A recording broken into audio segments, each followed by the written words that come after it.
이 아침에 살펴볼 하나님의 말씀은 시편 9편 말씀인데요. 시편 9편은 좀 다소 기니까 우리 10절 한 절 함께 읽고 전체를 살펴보겠습니다. 시편 9편 우리 10절 말씀 한 절 우리 한 목소리로 읽도록 하겠습니다. 준비 시작. 여호와여, 주의 이름을 아는 자는 주를 의지하오리니 이는 주를 찾는 자들을 저버리지 아니하심이니이다. 아멘. 우리가 경험하는 어떤 기독교 문화라고 하죠. 교회 안에서 일어나는 어떤 흐름들 가운데 한 가지 안타까운 모습이 있습니다. 그것은 우리가 하나님을 믿는다고 할 때 우리는 즉각적으로 하나님을 무조건 나의 편을 드는 분으로 생각하기 쉽다는 것이죠.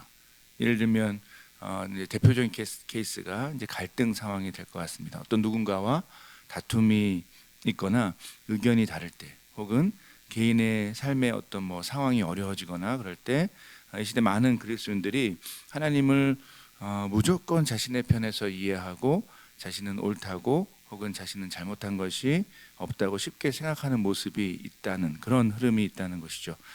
한 가지 이제 웃기면서도 또 슬픈 것은 우리들의 좀 상황이, 교회 안의 상황이 그렇다 보니까 어느 순간 이런 생각까지 나기도 합니다. 참 이렇게 하나님도 때론 난처하시겠다, 이런 생각이 듭니다. 모든 그리스도인이 하나님이 자기 편에 있다고 생각하고 또 자기가 옳다고 주장하는 상황에서 과연 하나님은 누구 편을 들어야 될까, 이런 좀 제가 생각해도 당황스러운 상황이 자주 벌어지곤 합니다.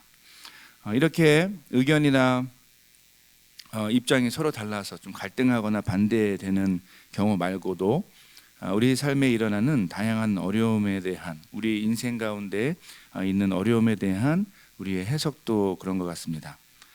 사람들은 심지어는 회개를 해야 하는 상황임에도 불구하고 오히려 하나님을 자기 편으로 만들어서 상황을 이해하는 모습도 있다는 것이죠.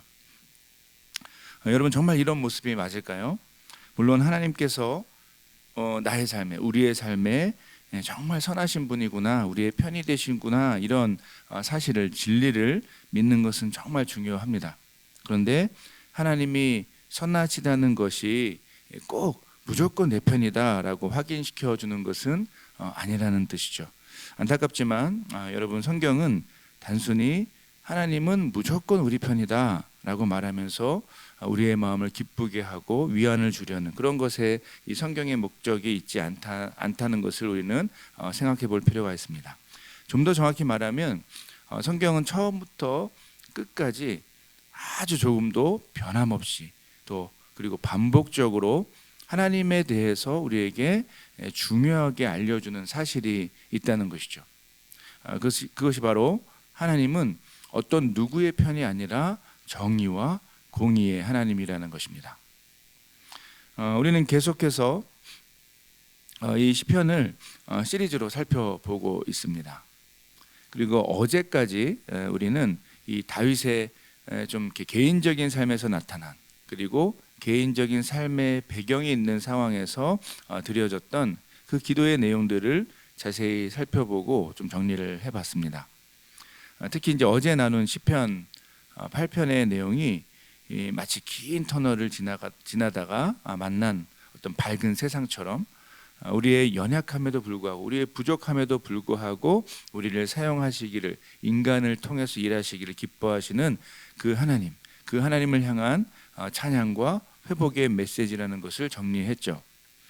이런 어떤 의미에서 개인적인 상황에서 이제는 조금 더 나아가는 것으로 보입니다.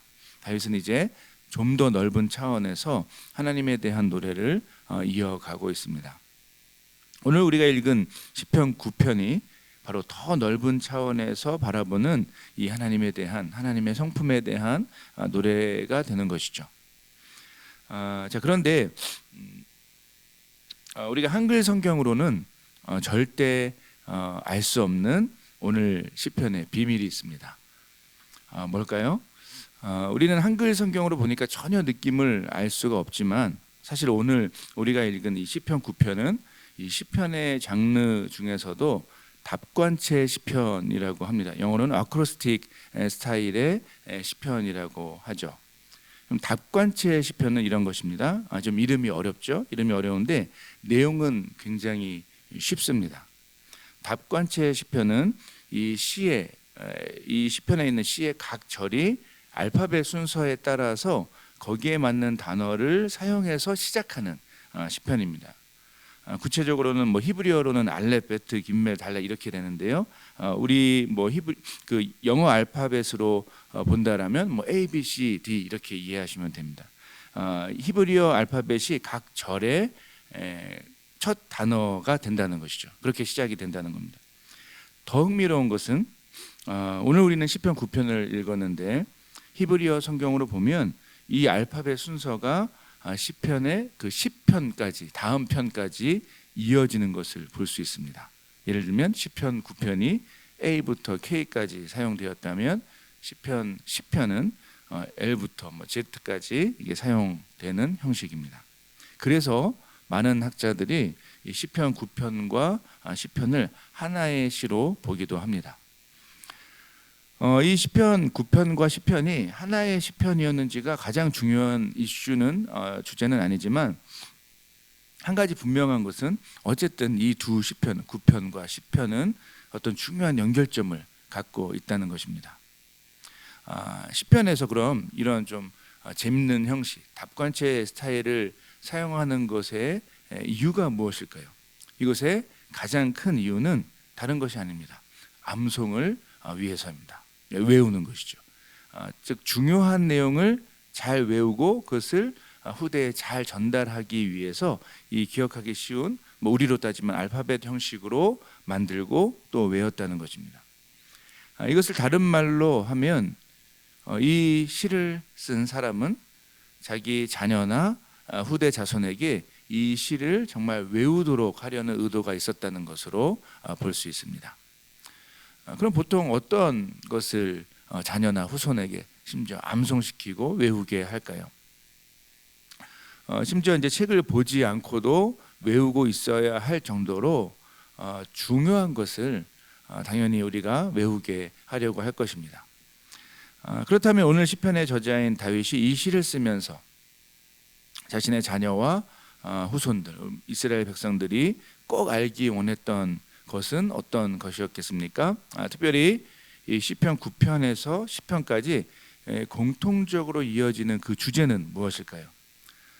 이 두 시편을 자세히 살펴보면 이 두 시편에는 공통적으로 하나님의 한 가지 성품, 캐릭터라고 하는 하나님의 한 가지 중요한 성품에 대해서 집중하는 것을 금방 엿볼 수 있게 됩니다.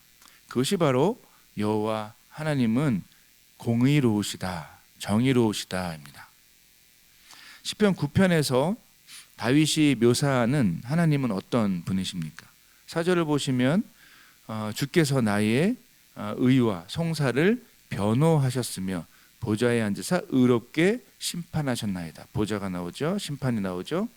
7절과 8절도 보실까요? 여호와께서 영원히 앉으시며 심판을 위하여 보좌를 준비하셨도다.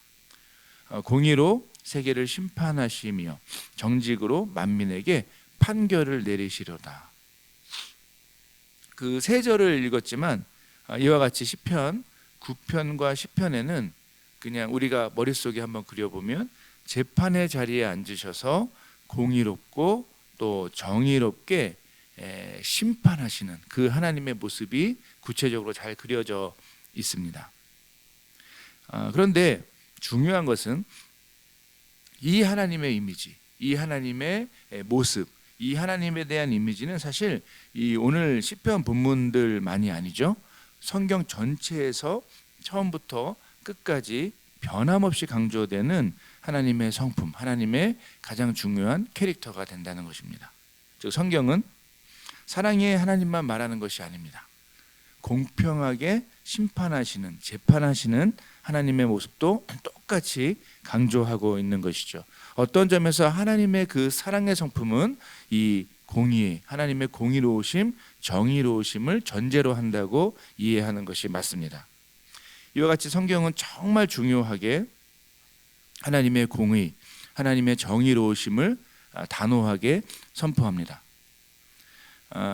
성경은 매일매일 우리가 살아가는 삶의 환경 속에서, 삶의 자리에서 이 공의로우신 하나님, 이 정의로우신 하나님을 의식하고 기억하고 살라고 계속해서 요구합니다. 성경은 우리가 이 땅에서의 삶이 다 끝나고 그렇게 마주할 하나님을 바라보면서 두려움과 또 떨림으로 살라고 요구합니다. 성경은 이 세상의 끝이 왔을 때 예수 그리스도의 다시 오심과 함께 만나게 될 그 심판의 하나님을 명확하게 보여주고 있습니다. 성경은 이 하나님에 대한, 이 하나님의 성품에 대한 우리가 이제 인식을 갖고 살아갈 것을 정말 중요하게 강조하고 있다는 것을 우리는 잘 알아야 하는 것이죠. 다윗은 바로 이 사실을 자신을 비롯한 모든 하나님의 백성이 알기 원했던 것으로 보입니다. 하나님이 사실 우리가 좀 이렇게 아까 처음에 말씀드렸던 대로 기독교 문화 속에서, 한국 교회의 문화 속에서 흔히 있는 것처럼 그냥 무조건 자기 백성의 편에 서는 분이라면, 안타깝게도 그런 하나님은 사실 성경에서도 나오고 우리가 지금도 보게 되는 존재하지 않는 이방신들, 존재하지 않는 우상들과 별로 전혀 다르지 않게 됩니다. 그냥 어떤 상황 속에서도 자기에게 제사를 잘하고 좋은 제물을 바치면 복을 주겠다고 말하는 것이 고대 근동의 사실은 굉장히 수준 낮은 저급한 신관, 신들에 대한 생각이었죠. 그런 생각으로는, 그런 가치관, 그런 신관으로는 실제로 성경에서도 계속 강조하듯이 절대 살아계신 하나님, 공의로우신 하나님을 이해하고 그 신관에 이 하나님을 담아낼 수 없다는 것을 다윗은 이미 잘 알고 있었던 것입니다. 대신 다윗은 그와 차원이 다른 거룩하고 공의로운 하나님을 바라보도록 이끌고 있습니다. 그리고 그 하나님을 섬기는 그 이방신들과 우상들과 전혀 같지 않고 특별한 하나님, 공의로우시고 정의로우신 하나님, 그 하나님을 섬기는 아주 특별한 기쁨과 그런 담대함을 누리도록 바로 하나님의 백성을 이 노래를 통해서 초대하고 있는 것이죠. 그렇다면 하나님의 백성은 어떻게 그 공의로우시고 정의로우신 하나님을 정말 제대로 알고 제대로 경험할 수 있을까요? 오늘 시편이 그 놀라운 비결을 우리에게 알려주고 있는데요. 그것은 바로 찬양 가운데 하나님을 기억하고 그분을 의지하고 찾는 것입니다. 한 가지 흥미로운 것이 다윗이 이 공의로우신 하나님을 섬길 수 없는 그룹도 오늘 시편 9편에서 소개를 하고 있는데요. 그 방식이 흥미롭습니다. 17절을 한번 보실까요? 17절인데요. 악인들이 스올로 돌아가며 하나님을 잊어버린 모든 이방 나라들이 그리하리로다. 하나님을 잊어버린 모든 이방 나라들이 그리하리로다. 다윗은 이 악인들의 문제를 어떻게 보고 있습니까? 우리 시편을 1편부터 시작할 때부터 좀 이렇게 강조했던 내용인데요. 악인과 의인, 복 있는 사람과 악인을 좀 시편은 계속해서 비교하고 있었었죠. 이 악인들의 본질적인 문제를 뭐라고 얘기하고 있습니까? 그들의 문제는 단순히 악한 행위들이 아니었습니다. 하나님을 잊어버렸다는 것입니다. 이게 그들의 본질적인 문제였습니다. 사실 우리가 호흡하고 살아가는 온 세상 만물에서 모든 순간마다 우리는 하나님의 숨결과 하나님의 손길을 느낄 수 있도록, 그것을 체험할 수 있도록 원래 지음 받았습니다. 하지만 죄의 영향력은 그 놀라운 은혜를 잊어버리게 한 것으로 나타났죠. 그래서 자기가 주인이 되어서 하나님을 잊고 살아가는 것이 비참한 인간의 현실이 되었습니다. 그것의 끝에는 뭐가 있을까요? 오늘 방금 읽으신 것처럼 스올로 돌아가며, 즉 영원한 절망만이 기다리고 있을 뿐이라는 것이죠. 하지만 하나님의 선택하신 백성은, 하나님께서 부르신 백성은 다른 길로 가게 됩니다. 그들은 하나님의 은혜 안에서 이 공의로운 하나님의 선하신 뜻을 알고 그분의 성품을 따라서 그것을 흉내내어서 그것을 바라보면서 사는 그런 특별한 복을 누리게 되었다는 것입니다. 어떻게 가능할까요? 찬양 가운데, 예배 가운데 하나님을 계속해서 기억하는 것입니다. 하나님의 성품을 떠올리는 것입니다. 본문 1절에서 다윗은 내가 전심으로 여호와께 감사하오며 주의 모든 기이한 일들을 전하리이다 라고 고백하며 하나님께서 이미 행하신 일들을 그 기억에 새기고 있습니다. 또한 다윗은 그 하나님을 아는 지식의 기초에서 그분을 의지하며 찾습니다.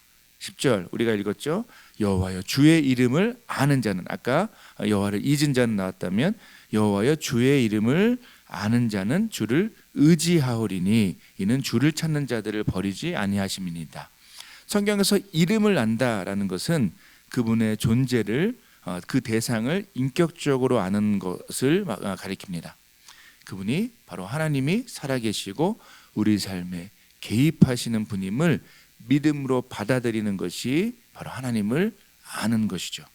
중요한 것은 이렇게 하나님을 알 때 자연스러운 방법이 그분의 성품을 따라 살아가게 되는 것인데, 이것이 바로 주를 의지하는 삶, 조금 전에 고백했던 주를 의지하는 삶의 구체적인 모습입니다. 하나님을 알기 때문에 하나님의 성품을, 그분의 성품을 따라 살고 싶어 하는 것, 이게 바로 주를 의지하는 것이죠. 우리가 좀 오해하는 것은 의지한다는 것이 그냥 무기력하게 기대어 사는 것으로 우리가 흔히 오해하기도 합니다. 하지만 하나님에 대해서는 다릅니다. 하나님을 의지한다는 것은 그냥 무기력하게 하나님께 기대어서 아무것도 안 한다, 이것이 아니라 그분의 성품, 하나님의 캐릭터가, 그 특별한 캐릭터가 나의 마음을 사로잡아서 그 아름다우심에 사로잡혀서 그 하나님의 성품에 대한 갈망으로 내 삶을 헌신하는 것, 이것이 본질적인 의미에서 성경에서 말하는 하나님을 의지하는 삶의 구체적인 모습이죠. 당연히 어떤 결과가 나오겠습니까? 하나님의 성품이, 그분의 캐릭터가 나의 삶에 나타나고 그 삶의, 그 성품의 열매를 맺게 되는 것입니다. 이런 점에서 여러분, 기독교 신앙, 바로 하나님을 아는 지식, 하나님이 어떤 분이시고 어떤 일을 하시며 그분의 성품이 어떤 것인지를 아는 지식은 당연히 우리의 삶과 우리의 선택과 절대 분리될 수 없게 되는 것이죠. 만약 이런 연결고리가 없이 그냥 기독교 신앙을 생각하고 하나님을 생각한다면 놀랍게도 그게 이제 이단적인 생각인 구원파의 삶과 관계되기도 합니다. 그냥 한번 구원받으면, 특별한 체험을 통해서 한번 구원받으면 그 이후에는, 구원 이후에는 별로 중요하지 않다, 어떻게 살아도 된다라는 이단이 대표적인 어떤 구원파의 교리라고 할 수 있죠. 여러분, 하지만 주의 이름을 제대로 아는 자는 주를 의지하게 되어 있습니다. 자신의 무기력함과 자신의 연약함, 부족함을 인정하며, 그러나 이 하나님의 아름다운 성품을 바라보면서 그 삶에 매료되어서 나도 그런 삶이 되길 원한다는 마음으로 그 삶에 자신을 드리게 되는 것이죠. 그리고 중요한 것은 이런 과정이 있기 때문에 하나님의 백성은 하나님의 성품을 따라 정의롭고 공의로운, 또한 거룩한 삶을 사랑하게 되는 것입니다. 오늘 본문에서 다윗은 바로 이 중요한 사실을 우리에게 알려주고 있습니다. 이 사실이 정말 중요하기 때문에 심지어 외우기 쉽도록 시를 지어서 우리에게 전하고 있는 것이죠. 우리가 이 노래의 고백과 함께 하나님을 의지할 때 우리는 결국 하나님의 성품, 그분의 정의롭고 공의로운, 또한 거룩한 삶을 향해서 다시 한번 힘을 내어 나아가게 되는 것입니다.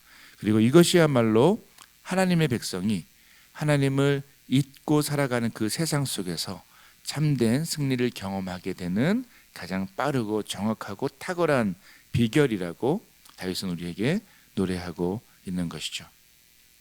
말씀을 맺겠습니다. 사랑하는 여러분, 오늘 말씀처럼 우리 함께 이 하나님의 공의로우심 앞에, 온전한 삶을 좀 기대하고 꿈꾸고 바라보기를 소원합니다. 그분을 의지하는 가운데 특별히 하나님의 성품에 매료되어서 사로잡혀서 그렇게 오늘 하루를 기대감 가운데 올려드리는 가운데 참된 우리 삶의 변화와 또 회복이 뒤따를 것을 기대하시기를 소원합니다. 우리의 힘과 노력으로는 결코 정의롭고 공의로운 삶을 살아갈 수 없습니다. 가장 중요한 것은 무엇일까요? 하나님의 성품을 제대로 알고 묵상하고 그 안에 그 아름다우심 앞에 우리가 사로잡히는 것이죠.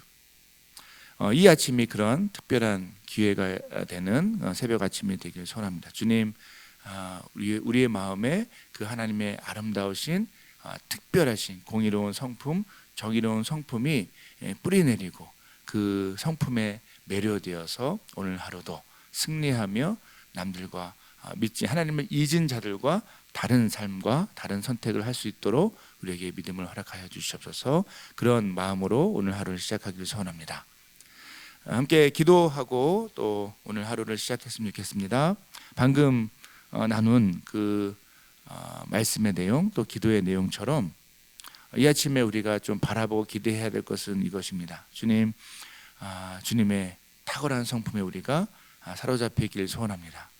어쩌면 우리가 거룩하고 온전한 삶을 산다는 것을 때로는 결단하고 우리가 의지를 발휘해서 막 순종하는 것, 그런 모습을 먼저 떠올리기 쉽습니다.